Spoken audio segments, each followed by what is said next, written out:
കാലടി മറ്റൂർ ചെമ്പിശ്ശേരി റോഡിൽ മലമ്പാമ്പിനെ കണ്ട് ഭയന്ന് ഒരു സ്ത്രീ കാനയിലേക്ക് വീണു. രണ്ടാം വാർഡിലെ തൊഴിലുറപ്പിന്റെ മേറ്റാണ്. ഞങ്ങളിവിടെ പണി ചെയ്തുകൊണ്ടിരിക്കുമ്പോൾ കാട് വെട്ടുന്നതിൻ്റെ ഉള്ളിൽ ഒരു മലമ്പാമ്പിനെ കണ്ടു. അതുകൊണ്ട് ഞങ്ങളുടെ പണി ചെയ്യാൻ പറ്റുന്നില്ല. അതുകൊണ്ട് ഞങ്ങളങ്ങനെ നിൽക്കാൻ പേടിച്ചിട്ട് ഒരാൾ വീണ് കാല് മുറിഞ്ഞ് ഹോസ്പിറ്റലിൽ കൊണ്ടുപോയതാണ്. കീർത്തി മില്ലിന് സമീപത്തായി സ്ഥിതി ചെയ്യുന്ന കൈതത്തോട് വൃത്തിയാക്കാനെത്തിയ തൊഴിലുറപ്പ് തൊഴിലാളിയായ അമ്മിണിയാണ് പാമ്പിനെ കണ്ട് ഭയന്നത്.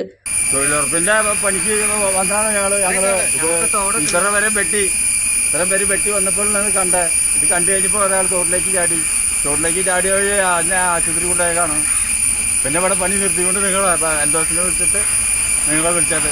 കാട് വെട്ടിയപ്പോഴാണ് ഈ സാധനത്തിനെ കണ്ടത്. മലമ്പാമ്പാണ്. ഞങ്ങളെല്ലാവരും ഇവിടെ തന്നെ ആയിരുന്നു. രണ്ടാം വാർഡിലെ പണിക്കാരാണ് മെമ്പർ. വന്നപ്പോഴാണ് ഈ സംഭവം കണ്ട് ഞങ്ങൾ ഒരാള് തോട്ടിലേക്ക് എടുത്ത് ചാടിയ ആളുടെ കാൽമ കുത്തിക്കൊണ്ട് ആശുപത്രി കൊണ്ടുപോയി. ബുധനാഴ്ച രാവിലെ 10:45ഓടെയായിരുന്നു സംഭവം.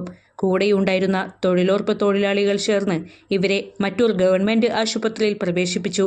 തുടർന്ന് വനം വകുപ്പ് ഉദ്യോഗസ്ഥർ സ്ഥലത്തെത്തി പരിശോധന നടത്തി. ഇനി ഞങ്ങൾക്ക് പണിയാനുള്ളതുകൊണ്ട് അപ്പോൾ ഇതിനെ എത്രയും പെട്ടെന്ന് നീക്കം ചെയ്താലേ ഞങ്ങൾക്ക് പണി മുന്നോട്ട് കൊണ്ടുപോകാൻ പറ്റുള്ളൂ.